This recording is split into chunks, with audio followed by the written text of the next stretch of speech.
Well, welcome to this Good Friday edition of the show. The coronavirus has changed the way churches around the world will be celebrating their Good Friday and Easter services. As Chris Mitchell reports from Jerusalem, that's also true in the city where it all began. Take a look.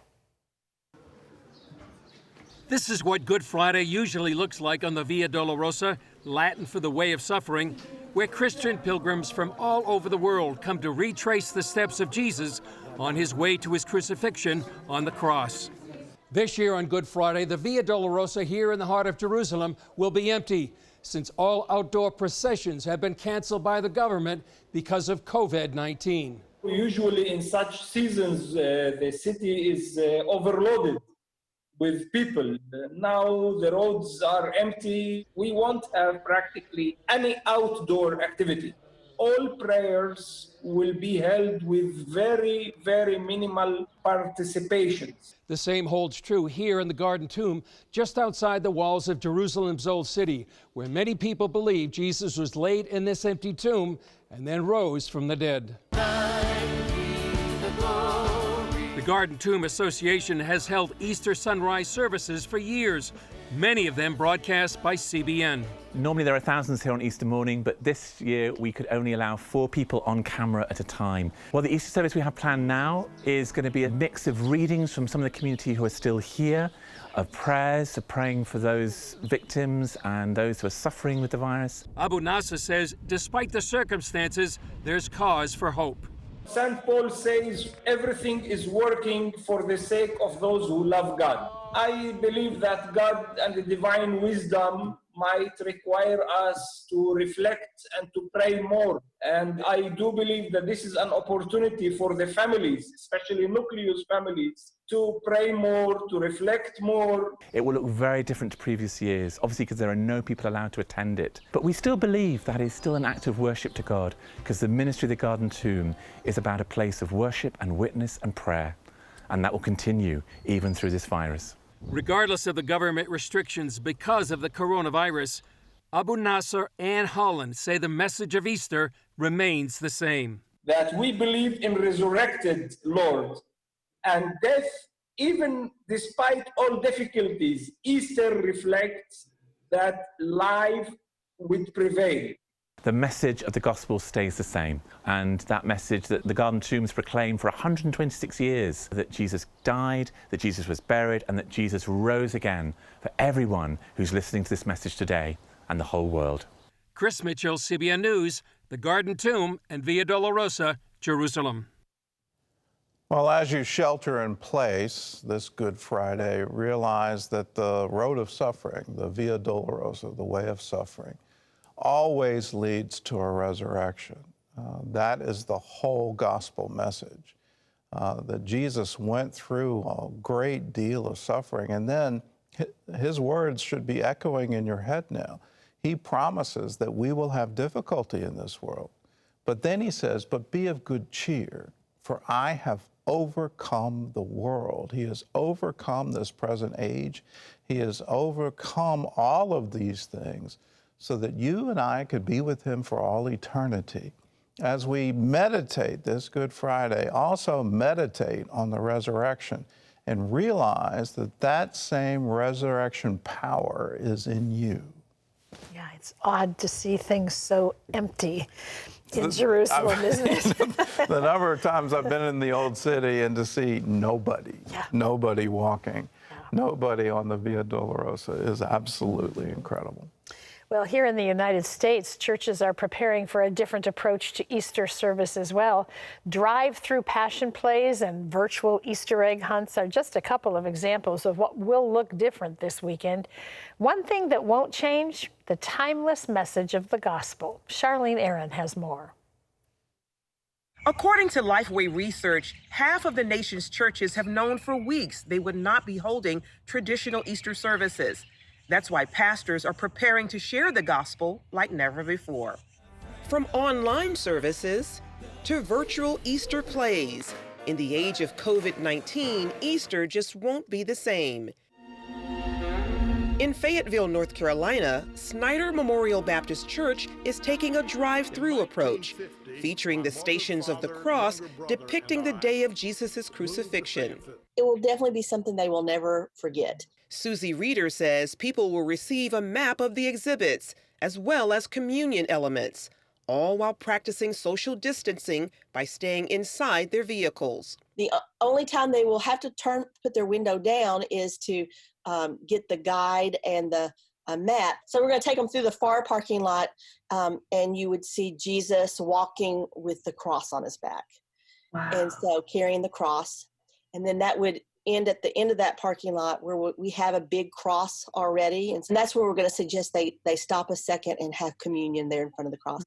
Tate Springs Baptist Church in Arlington, Texas, is putting on a virtual Easter egg hunt using the 3D Minecraft video game. A lot of kids play that, and it's a game my kids played when they were younger. So I was familiar with it, and I thought, man, we could get kids together in there and do all kinds of things, including an Easter egg hunt. Church staff hopes it will keep kids engaged while out of school. Kids are going to be able to come in. They're going to be able to grab Easter eggs and fill their entire Minecraft inventory with Easter eggs. But there's also games for them to play. Churches are also using Holy Week as a time to serve their communities. Some 100 churches are taking part in a nationwide effort to deliver Bibles via their church parking lots. Each Bible will be marked with the Easter story. Tom Schultz, president of Group Publishing, says the inspiration for the idea came from seeing people seek spiritual guidance during this uncertain time. He encourages people to stay safe and meet the risen Christ in Scripture without even leaving your car. In the end, church leaders say while methods may have changed, the message remains the same. What Easter means is that we all have hope, that there is hope for our lives, that Christ gives us salvation, and through his resurrection, we have the most wonderful thing we could ever celebrate, and that is life everlasting with him. Charlene Aaron, CBN News. And it is the most wonderful thing to celebrate. It is the good news that Jesus has overcome the law of sin and death. He has conquered death. He has led it into captivity so that we don't have that sting anymore. We know where we're going. We know we're going to be with him in heaven. He is the Alpha, he is the Omega, he is the beginning of all things, and he is the restoration of all things. We are coming to him, but we also came from him. It was his breath that caused us to become living souls, and our breath will go to him, and we will be with him for all eternity. That is the blessed hope. That is the gospel. That is what we celebrate every single Easter. Except this Easter is going to be remarkable. Remarkable that we're all sheltering in place. Remarkable that if we have a drive-in church, we get to go to church in our car. If we're not in a drive-in church, we get to have Zoom church, or we get to have social media church, or we get to have Facebook Live church, but we get to have church.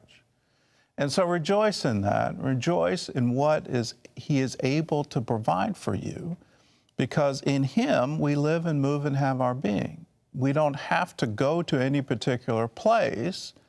He's right there with you.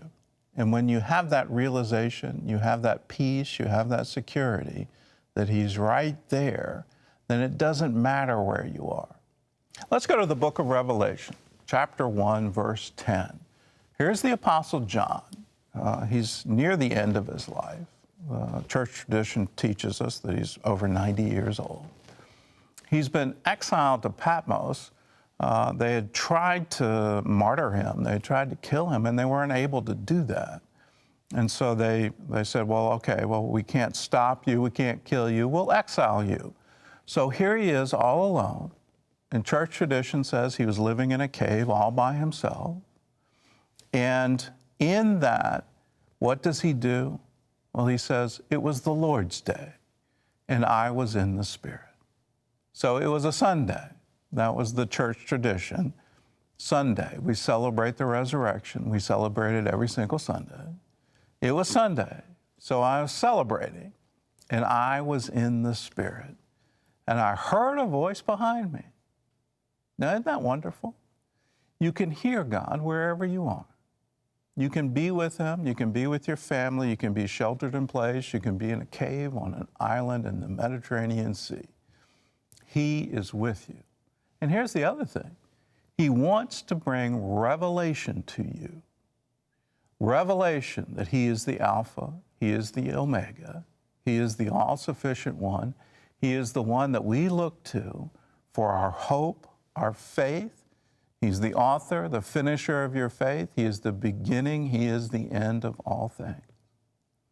This past Passover, first time in probably 3,500 years that the Jewish people weren't able to gather together to hold a Seder service. They weren't able to do that. The very first Passover, where the angel of death passed over their houses, they were isolated. They were set in place. They had put blood over the posts and over the lintel, and the angel of death passed over them. Oh, we just had a similar Passover where they weren't able to gather together. They were each isolated in their own homes. But let's remember that. Remember that the angel of death will pass over you because Jesus has taken death away. This Easter, be in the Spirit.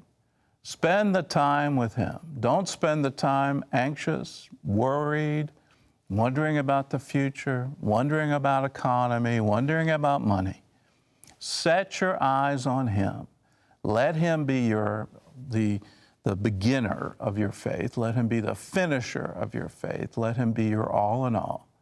This Sunday, make sure Jesus is your Alpha and Omega. And if you do that, you will have the peace that passes all understanding.